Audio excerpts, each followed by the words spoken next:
Hi friends, ఈ ఈ organic ఎరువులు ఎట్లా పనిచేస్తున్నాయో ఈ రైతు నోటనే వినండి ఫ్రెండ్స్. మీరు చెప్తాడు ఈ రైతు ఇవి వాడుకుంటే ఎట్లా పనిచేస్తున్నాయో.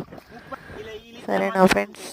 అంతకుముందు నీ 3 చుట్లు మందు కొట్టుకునేటువంటి తడి మందు, ఇప్పుడు ఒక చుట్టు కూడా కొట్టలేదు. వీళ్ళు వేసిన మందు ఒకటే 2 బత్తాలు వేసేటువంటి పిండి బత్తాలు, ఒక డిఏపి ఒక ఊరియా వేసేటోని, ఒక అరబత్త డిఏపి అరబత్త ఊరియా ఇలా మందు కలిపేసుకుంటే నాకు మంచిగా బాగున్నది పొలం. నాకు పొలం కాడికి వస్తే ధైర్యం అనిపిస్తుంది, సంబరం అనిపిస్తుంది, నాకు మనశ్శాంతిగా ఉన్నదయ్యా. వీళ్ళు ఇచ్చిన మందు మంచిగా పనిచేసింది, నెంబర్ 1 పనిచేసింది వీళ్ళు ఇచ్చిన మందు. ఎవరు ఆడుకున్నా కానీ మనకు మంచిగా ఉంటుంది. అంతకుముందు వేసుకునేటువంటి కానీ అంతకుముందు వేసినా కానీ నాకు పని చేయలేదు. ఇలా మందు వేసిన సరే నాకు బాగా పనిచేసింది. ఇక 35 పిల్లలు ఉన్నాయి ఈ గంటకు. ఈ గంట 35 పిల్లలు లెక్క పెట్టుకోండి. ఇగో గంట చూడండి, ఇగో ఈ గంట